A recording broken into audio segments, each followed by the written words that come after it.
Busting power poachers in Poverty Bay. It's probably the biggest take that we've had for quite a while. Hunting for Australia's most wanted fugitive. We've got to watch our backs all the time. And if he's armed, I mean, that's a whole different kettle of fish then. And a crazy day's cockle gathering. It's a public place, I'm allowed to throw sand in wherever I want. Idiot. It's a drizzly old day in Tolaga Bay, but a spot of rain doesn't deter the power poachers. Fishery Officers Martin Williams and Grant Dixon have had a tip-off about some possible illegal activity on the water. We know there's a boat out there. We believe 3 divers on the vessel. At this stage, we've got pretty closed-in conditions. They've been out for about 50 minutes, so what we've got to do at this stage is just wait for them to come in. After an hour of waiting, the boat appears on the horizon. It's not far off the headland, eh? Between the headland and the island, eh? You can see 2 people on it standing up on the dodger. OK, like, these guys are coming in now. Oh, yeah, there they are. They're going through. Going through. The boat's heading for the ramp. Time to send in the welcome committee.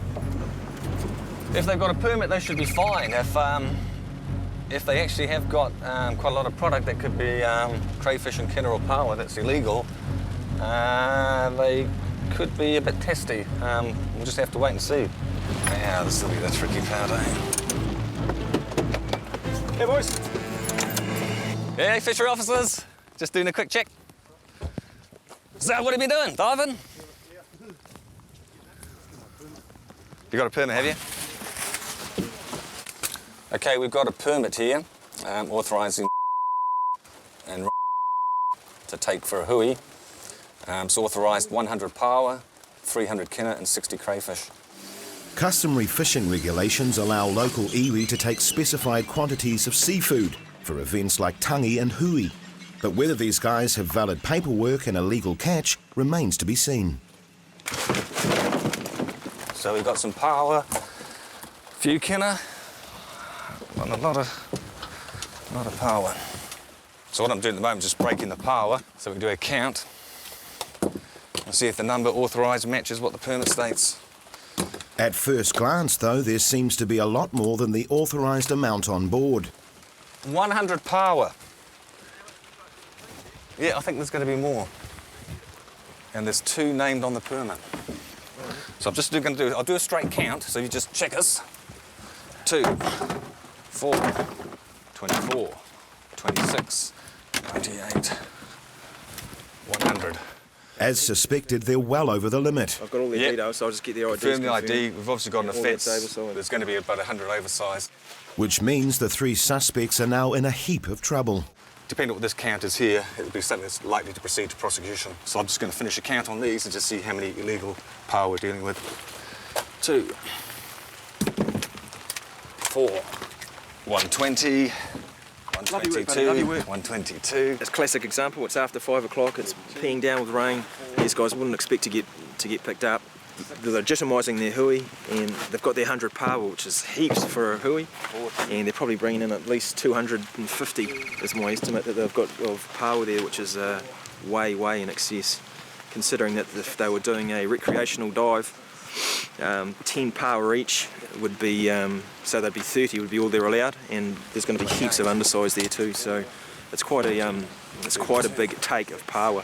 It's probably the biggest take that we've had for quite a while. Because this is obviously evidence of poaching black market in relation to quantities. Yeah, Ray, I'm not accepting this as a customary one, so I'm basically going to seize all the catch, seize the boat, we'll let them have their car, and we'll follow up interviews with the guys tomorrow. Well, obviously the problem is you've got way over what your permit authorises you. Yep. He's named on the permit, these other 2 guys aren't. Yep. These guys don't have a Reg 27 defence. For anything on board, you've got to have all the harvesters named on your permit. Yep. So that means the offences are going to be excess paua, undersized paua. But because you've got basically more than 3 times your daily limits, yep. Then that means serious non-commercial offending. So we're going to seize your boat. We'll come and speak to each of you.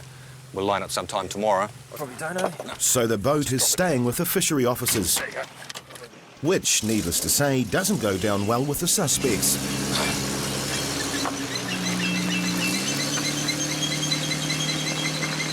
Yes, bro. Love your work. What a haul! Good haul. See, worthwhile waiting. Yeah. Patience, eh? I could tell they were like stunned mullets when you turned up, though, eh? Yeah. It's been a very successful seizure, but Martin and Grant face another hour of counting and measuring. 108, 104, The minimum legal size for Paua is 125 millimetres. 103, These shellfish are substantially undersized. 92, 96, And after tallying up the catch, they have their total. 257. Beautiful. And 257 is the number we counted out there with all those foul conditions with rain and having to deal with people and the vessel, so that shows good accuracy Well done. accounts. Well done. Yeah, thank you. Very pleased. Fishery officers routinely uncover illegal catches up and down the east coast, but this is the largest haul so far from the Talaga Bay area. Nice. So what we're going to do now, we're going to take these down to a release point and we'll get them in the water and hopefully a lot of them will survive. The 3 men pleaded guilty to taking excess and undersized Paua. They were each convicted and sentenced to 250 hours of community work, and their boat was ordered forfeit to the Crown.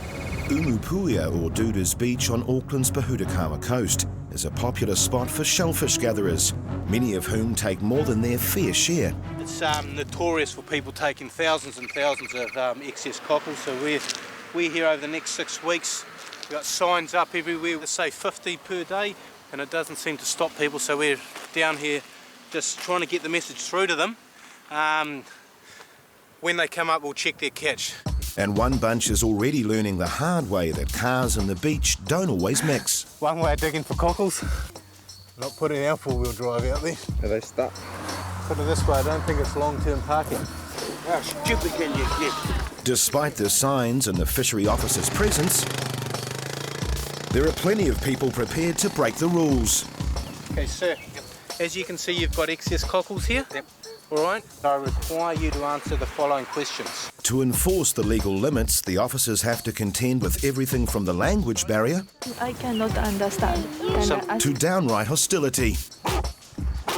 It's a public place, I'm allowed to throw sand wherever I want. Cake and shells. Come on, bro, don't Not afraid of anywhere I want. I'm Justin, Fishery Officer. How are you, bro? There's my ID. Yeah. Okay, what we've got to do is we've got to work out who took what cockles. Rookie fisheries recruit Justin Maxwell is just 3 weeks out of training college. He's trying out his recently acquired skills on an uncooperative bunch of cockle gatherers. What we got there, mate, is we've got 144. You agree with the count there? Further along the beach, Jason Corlett is dealing with another tricky punter. What about my dog? Hey, no, you can't. Your dog didn't collect, mate. It's 50. You can see the sign there. You just park next to the sign. It's 50 per gatherer per day. Yeah, I don't think your dog gathered any, mate. Oh, you wouldn't be surprised. He was out there the whole time. So, yeah, driver's license, please, buddy. I don't have a mix. You haven't got it? Okay. So that's the name, Yeah, mate. name, date of birth. Hang on a second, buddy. That's the name, date of birth that's on your passport, driver's license? Yeah, mate. Yep, okay. Home phone number? Nah, mate. Cell phone? So you don't have a... Nah, mate. No phones. Occupation? Unemployed? You registered with WINS? This guy just keeps saying no. And while it's no go for the stranded car, for Justin things aren't getting any easier either. Excuse me, bro. My name is Justin. What was yours? Hey, Justin, Rob. Rob. You can't touch the cockles while he's counting. So if you do, it's classed as obstruction, which is $250,000 fine or arrest. Okay, so what I'm doing is I'm giving you a directive to leave the cockles alone and let him count. Okay, so can you move to the... Answer my question before you go any further, Justin. Come to the back of the car and I'll talk to you. Come to the car and I'll talk to you. He might do something here. He won't do nothing. Watch him. I'll stand over here then. Just stand over here where you can see him. Hey Rob, in the Auckland Kermadec rules, it says that you have to count and basically sort the cockles Where's at the the water. paper that states this? So We don't I carry, can read it. It's about that thick. Well, we you don't should carry it with carry us. it, mate. Well, we know it. So that we know that you're not lying. No, well, we wouldn't do that because we've got better things to do. Well, I've But got better things to take do my than word for sit it. here and watch you count pippies. Take my word for it, it's in there. Meanwhile, Jason is copping a fair amount of attitude as well. Did you collect some of the cockles in the yellow bucket? Did I collect some? Yeah, did you collect some? I thought you would ask me that question. I asked you whether you collected. I'm asking you whether you collected in that yellow bucket. Yeah, mate. Who else collected with you? this lady here? And my dog. Your dog collected cockles. He was in there. Jason has heard a variety of excuses in his 5 years as a fishery officer. But the dog's sticking to the story. Is there any other explanation, ma'am? Anything else you'd like to say? Have a nice day, fishery officer. There you go, Otis. There's your 100 cockles. Just next time you come out, make sure you count as you're collecting in that. Nah, yeah, mate, And I don't want that to happen again. Don't bring them up, eh? Okay, so what happens now is I'll put a report together to my boss, and he'll make a decision, and you'll hear something from us within the next couple of weeks, okay? Yeah, hopefully that's a warning, yeah? Yeah. Okay, thanks, Otis. Thank you. There's limits there for reasons, so they could end up with a warning letter or an infringement notice cost them $250 just because they couldn't be bothered counting. Back along the beach, the fishery officers are completing their count. We're going to establish how many cockles there are and divide that among the amount of people that have been actively collecting on the beach today and go from there. This group of 8 has collected a grand total of 746. which is nearly twice their allowable catch. 746 minus 400, 346 over. Alrighty. So all I'm going to do is, it's not the crime of the century or anything, so let's get it all in perspective. But I am required to take your details, and there's like a process that we have to go through to do that. Bit of an obvious question, did you count the cockles before returning to the beach? No. With the information logged and their allowable catch handed back to them, the offenders hit the road after bidding a fond farewell to their friendly fishery officers. Another lovely character, eh? After a long day stuck in the sand, and with half the neighbourhood helping out, the occupants of the stranded vehicle make a final bid for freedom.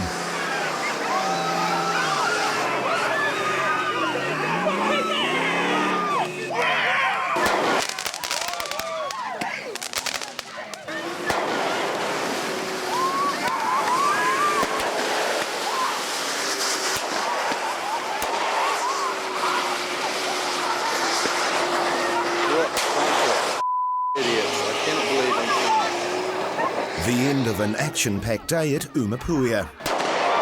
And the officers return yet another batch of excess cockles to the sea. There's probably 500 to 1,000 cockles in here that have to be returned to the water. You know, we were here, there's probably a dozen of us working today. You know, if we weren't here, how many cockles would have been taken? It's like Free Willy, isn't it? And they'll bury themselves back in the sand and run the gauntlet tomorrow when the next lot of gatherers come out. Brum, brum. Oh, you're not going to use that. Hurry up or else you're walking. At the ports of Auckland, the Maritime Police have been called to help search a container ship for a dangerous fugitive believed to be on the run from Australia. He has got a little bit of history, and our Australian counterparts advise us that it would be best to be armed. Just making sure we've got enough ammo. What are the kind of things you got to look out for in an operation like this? The bad guy. We'll assess it when we get there, but ship's got a lot of hiding spaces, and I suspect it's going to take quite some time to clear the whole ship. On their way to the wharves, Craig Kennedy briefs his offsider Murray Verco. The ship was in port when he went missing, that's all. So it's a bit of a long shot that they have to explore. The man they're looking for is Australia's most wanted criminal, underworld boss Antonio's Fat Tony Mockbell, who jumped bail and vanished from Melbourne to avoid a 12-year prison sentence for drug trafficking. To make matters worse, the fugitive has been linked to an Australian gangland killing, so Craig and Murray won't be taking any chances. The plan is for customs officers to search the ship from top to bottom, with the police providing an armed escort. With a desperate criminal possibly anywhere on board, Murray and Craig are well aware of the risks they face. We've got to watch our backs all the time, plus obviously someone in there is helping him too, so he's just not going to be sitting there waiting for us. So, and if he's armed, well, I mean, that's a whole different kettle of fish then. Fully kitted out with rifles, handguns and body armour, Craig and Murray are now ready to head aboard.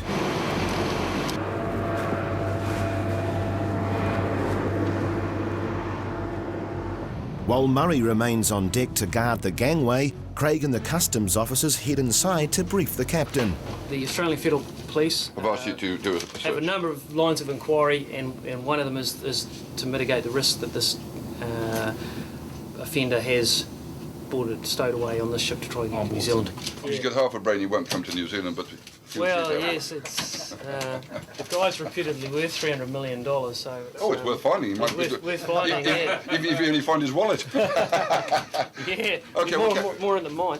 You guys just feel free to have access to the whole ship. Okay. I'll let the engineers know that they want access to the engine room. Oh, would you let the engineers know? Yeah. Okay. Thank you. The search starts in the crew's cabins. Yeah, go on through, Billy. Hiya, somebody else in your cabin, okay? You know there's someone under your bed, you reckon? Okay. Not a very big space in the one. Then proceeds to the storerooms.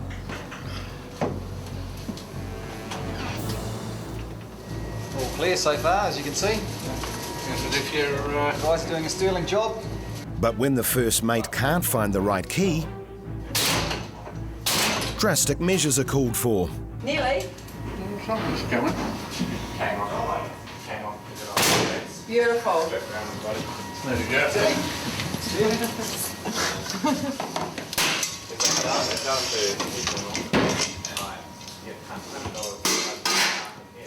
So far, the officers have found nothing of interest, apart from some undeclared tobacco. We came with the tax when it was and charged them a fine, which is probably up to what the tax would have been plus the tax.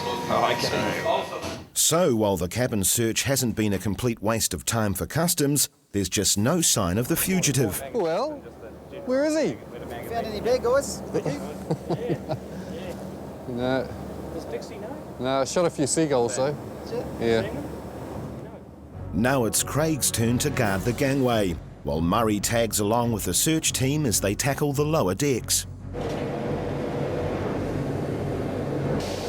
It's unbelievable. So many places, that you could tuck yourself into. Looking for evidence that someone might have been living here, like drink bottles, some food, McDonald's wrappers equivalent. That would have surprised you if you jumped out of there. It bloody surprised me too. No such luck. Rigorous searches of the engine room and the cargo decks have drawn a blank. And with no evidence of the wanted man anywhere on board, the search team's work here is done.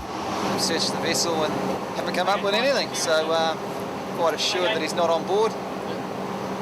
And they'll have to look somewhere else for him. Maybe in the Bahamas, on the beach, sipping a cocktail. Rumour has it that after transferring $20 million offshore, Tony Mockbell flew out of Perth on a false passport for his ancestral home of Lebanon. But there, the trail has gone cold. The international manhunt for Australia's most wanted fugitive continues. While Fat Tony's vanished into thin air, next morning Murray's about to help another aggressive prisoner fly the coop. No, you're not going to bite me. Bird rescue specialist Lynn McDonald wants to release a giant petrel which was found on Muriwai Beach. And we tried to release it at Muriwai off Gannett Rock, which is where I release a few of them here and there. And it went straight down into the rip and got stuck in the rip, and it spent 3 hours trying to rescue it out of the rip. And I'm just not at all happy to do that again. So I want it out at sea where it can just fly off. I don't recall ever doing one of these sort of jobs, but things are a little bit slow this morning, so yeah, it's a good thing to get into. The plan is to release the petrel far enough out at sea so it won't be tempted to fly back over land. And when they get on land, they can't take off from flat land. They can't even take off from a beach because the waves prevent them. They can't seem to get through and get back out there. And as they head out past Rangitoto, the bird's getting restless. He's getting keen to go out because he smells that he's in his own environment. Hey, come on. Out you come. Out you come. There's a good boy. I'm just going to put him over the side. I'm not going to chuck him up in the air or anything, so... There you go. You're going to jump off yourself. All right, I'll put you over. There you go. Whoops. Oops. There we go. And at last, the giant petrel is right back at home, on the water.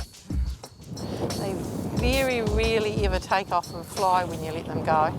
He probably will spend an hour or two on the sea actually getting himself all sorted and exercising his wings. So he's actually having a big bath at the moment.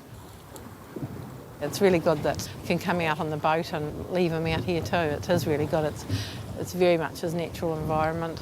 With the bird floating happily on the Gulf, for Lynn and Murray, it's mission accomplished. That's the ultimate thing, is to be able to get them released back into the wild and leave them behind, because that's their second chance. Bit different from a normal day, yeah? It is actually, yeah. It's a little bit fluffy. It's good for her.